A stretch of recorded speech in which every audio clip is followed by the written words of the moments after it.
Hey y'all, I am so glad you stopped by my house today because listen, I've been in this kitchen trying to figure out how to make these coins stretch, and I just could not wait to show you what I figured out.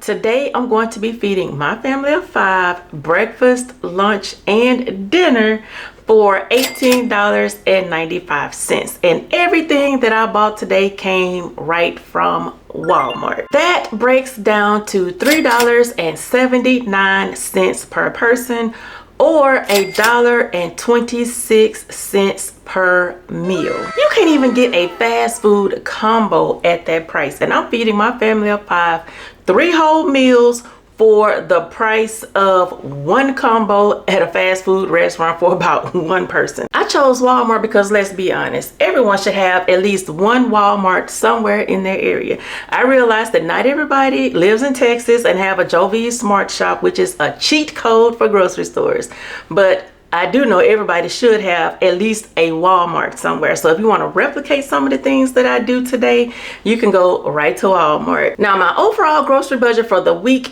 is $100. That breaks down to about $20 per day, 5 days a week, being the other 2 days we're eating leftovers. With the way these grocery prices are going up, it can be discouraging when you do go over your budget. I know from experience because I do get really discouraged when I go over my grocery budget, but I don't beat myself up over it because I know it's not just me. A lot of the things that I used to buy have gone up $1 or $2 or even more, and that adds up really quick. But I'm here to tell you that you can still make affordable meals that taste great without breaking your budget. And today I'm going to show you exactly how I did it. So if you're looking for budget meal ideas or just inspiration on what to cook on a tight budget, come on here in this kitchen. Let me show you how I stretched my coins to feed all 5 of us and the food still tastes good. But first things first, let's head over to Walmart and grab these ingredients, y'all.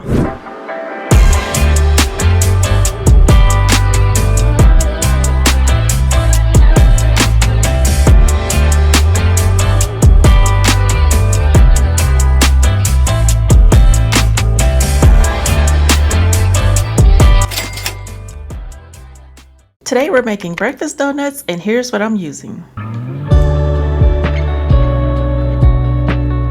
Now the first thing I'm going to do is cook this breakfast sausage right in a donut pan. I bought this from Walmart some time ago for about $10, and let me tell you, that was the best $10 I've spent. I went ahead and gave it a little spray with some olive oil cooking spray because we don't want anything sticking. Then just take that sausage and gently press it down into each spot, leaving a hole in the middle like a little donut should be. Then we're going to place the sausage in the oven at 400 degrees for about 10 minutes or until it's no longer pink.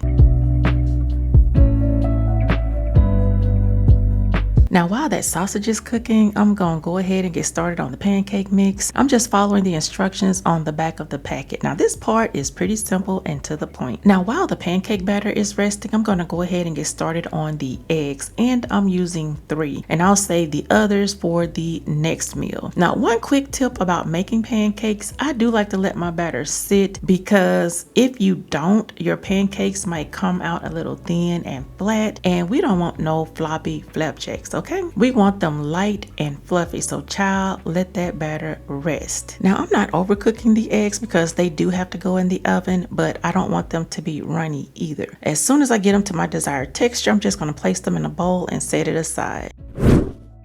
This is how the sausages look fresh out of the oven. As they cooked, they puffed up a little bit, and that's all right. As long as they held that donut shape, we are good to go. I'm just taking these out now, and then I'll go ahead and cook those last 2 sausages. Now, while those are cooking, I'm going to take a moment to shred my cheese. Now, originally, I picked up sharp cheddar because that was the only one I saw with the rollback tag. But listen, when I scanned that Colby Jack in store, it popped up on rollback too, so I went ahead and grabbed that one instead. I'm only shredding half of it now because the other half I'm going to use for dinner. Now, here comes the fun part. Putting it all together. We are about to assemble these little breakfast donuts. Now listen, these donut pan sections are shallow.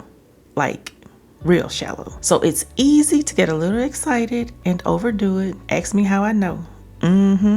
Yeah. So you want to start with just a little bit of pancake mix at the bottom, not too much, because remember, we still got to add sausage, cheese, and we're going to top it off with more pancake mix. Now, as you can see, it's already filling up a little bit, but I'm still going to keep adding because what's the worst that could happen? It might overflow a little in the oven, and you know what? That's all right because I got a plan for that. But y'all, these breakfast donuts right here, they're like a one-stop shop. You get your egg, your meat, your pancake, all in one little bite. Now, these will go in the oven at 400 degrees for about 10 to 15 minutes or until they are golden brown. But you want to start checking on them at the 10-minute mark. This is how they turned out. Y'all saw how messy they went into the oven, but they came out looking like this and there was no overflow.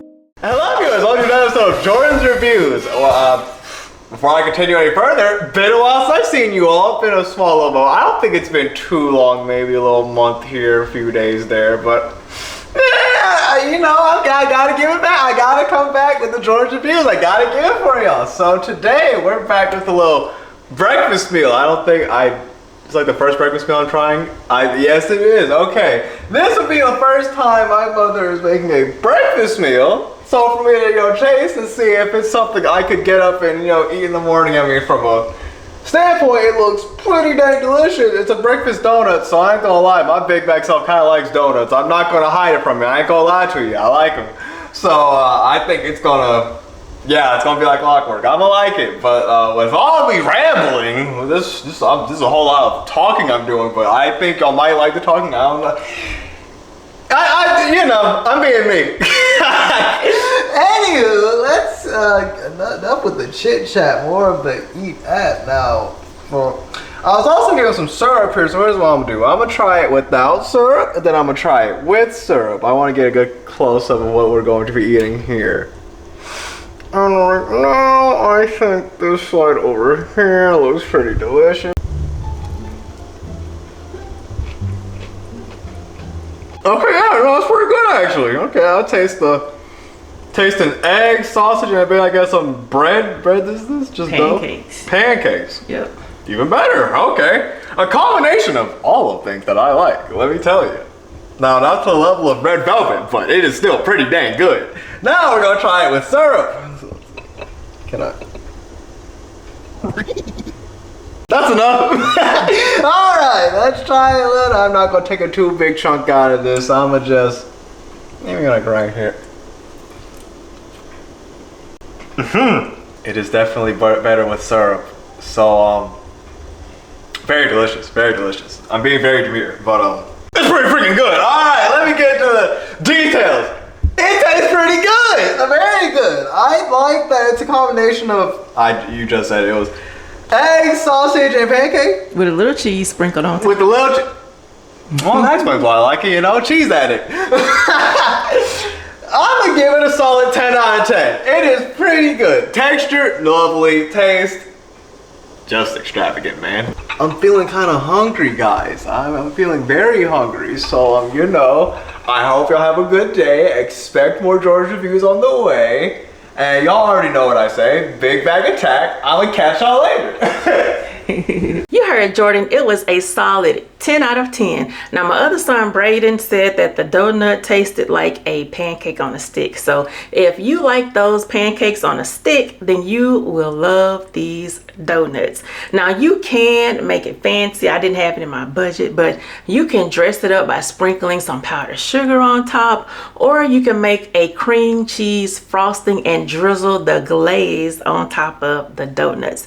Y'all, I'm sure that will taste amazing. Next up is stir fry and ramen. This dish is very cheap and very delicious. So let me go ahead and show you all of the ingredients that I will use to make the stir fry ramen.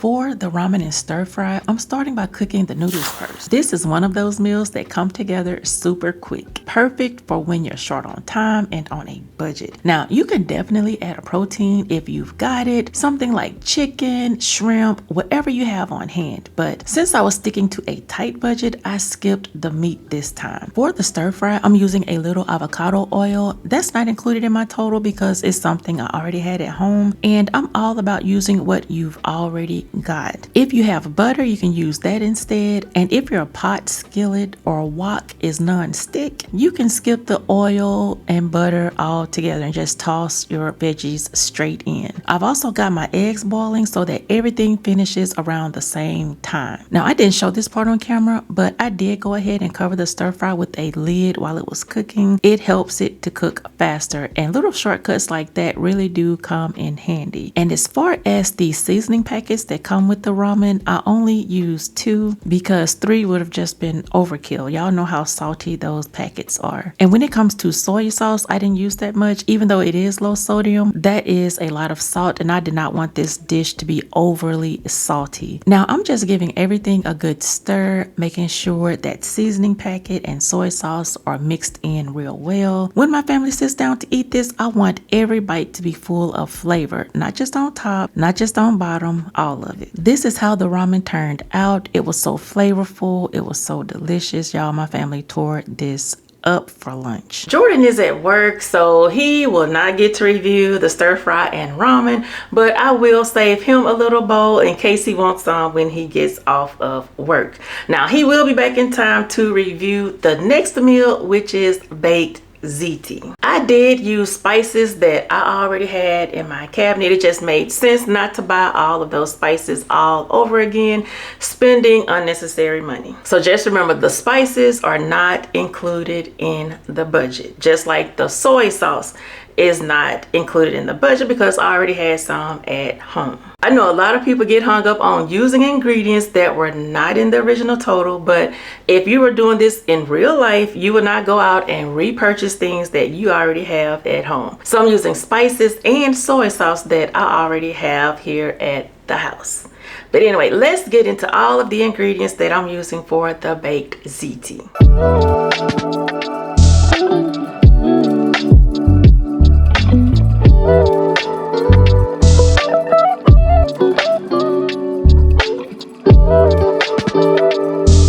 The first thing I'm going to do is bring my water to a boil while the sausage is cooking. Now, I'm always looking for little ways to save time in the kitchen, and doing 2 things at once is a great place to start. Now, I'm using pork sausage for this recipe, but you can use ground turkey, chicken, beef, whatever you have or prefer. I'm sticking with pork sausage because it brings a lot of flavor on its own. I'm using my meat chopper to break the sausage down into smaller pieces. I picked this up from Walmart. I think it was around $9, but you can probably find it for less on Temu or Amazon. Now, once the meat is broken up, I'm adding the chopped onion, and then I'm going to let both of them cook together so all the flavors can come together real nice. So now I'm just draining the grease because who wants greasy baked ziti? Now that the water is coming to a boil, I'm adding a little salt. Salt helps season the pasta while it's cooking, and it also raises the boiling point just a bit, which can help the pasta cook more evenly. And as you can see, I've already got my dishwater ready. I like to wash dishes as I go because by the time I'm done cooking, the only things we should be cleaning are plates, forks, and cups that we use to eat. That makes cleanup so much easier. For this dish, I'm using ziti, of course, because it's baked ziti. But honestly, you can use whatever pasta you have: elbow macaroni, penne, fettuccine. It's totally up to you. The texture might be a little different, but the flavor is still going to be the same. I just went ahead and added all of my seasonings along with a can of diced tomatoes. Now listen, I love the fire roasted ones for that extra flavor, but they cost a little more. So I kept it very demure and went with regular diced tomatoes this time. I've also added 1 can of pasta sauce. Now, to be honest, it's not looking like it'll be quite enough, even after I added a little water to stretch it, because this pasta is looking a little bit light skinned. No matter how much I stir, I think I'm gonna have to dig in my pantry and grab another jar of pasta sauce. So y'all, for this dish, you will need 2 jars of pasta, and it looks like it did the trick because this is what it's supposed to look like. And I'm just going to let this cook on the stove for about 15 minutes, and then I'm going to pour it into a casserole dish and let it bake in the oven at 350 degrees, just long enough for the cheese to melt. And don't worry, all of the ingredients and measurements will be listed down in the description box. And here is the remaining shredded cheese that I had left over from breakfast, and it is just enough to cover this dish. So now I'm going to stick it in the oven and let the cheese melt. Y'all, look at that. Look at that cheese. It is so, y'all, this baked ziti is so cheesy. Let's plate this up and get Jordan ready to sample the baked ziti. But before I do that, I ran out to my garden and grabbed some basil just for the decor. And this is how my baked ziti turned out. Hello viewers, welcome to another episode of Jordan's Reviews. And today, what we have here today is what I believe is baked ziti. Hey, I got it correct. Hey, I actually got, the food name correct for, I normally tend to, but sometimes it's beyond me. I just like tasting, and of course, tasting, and dang, big yeah, let's backing. say, big backing, yes, it's a whole lot of big backing. Anywho, it looks, I'm gonna keep it a beam. Y'all already know me and how much I like cheese. This should be known fact at this point, but just in case, I like cheese. And I'm seeing a whole bunch of cheese in this baked ziti, and it's making me want to eat it right now, but this couldn't be a Jordan's Reviews video if I didn't ramble at least a bit for the first 2 minutes. It just has to be a thing. I also see we had the little leaf for like the chef's touch, I suppose. Yeah, it's like a little basil out there from my garden. Out there from the garden. Yep. I almost got stung by a wasp trying to get it, but I got it. I'm grateful. Okay, so this thing came from almost getting stung by a girl. Great, that's just lovely. Wasps be wasping. I'll tell you what. So I think let me get a closer look up of this. I want to get a good look of how this is going to look. How it's going to look. This is how it looks. Okay, it looks pretty appetizing as you can see. I think that's all I have to really say from a viewpoint. Delicious. From a taste point, we're going to find out. So, without me rambling, let me take a bite before I get to scrambling. I'm just gonna get a leaf there. Come on, you. Okay, there we go. We got it.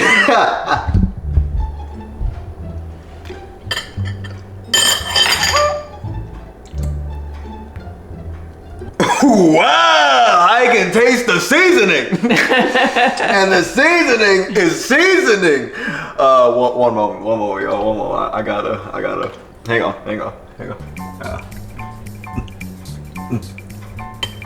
Big bag. Oh, it's really good. I gotta rate it. So,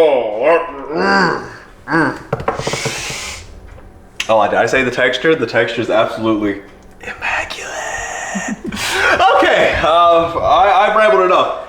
It gets a solid 20 out of 10 for me. 20 out of 10. It is pretty amazing. The taste is what you would expect from it. It's not too over the top, not too under, and it's honestly, it really lightens the taste buds. I feel them smiling.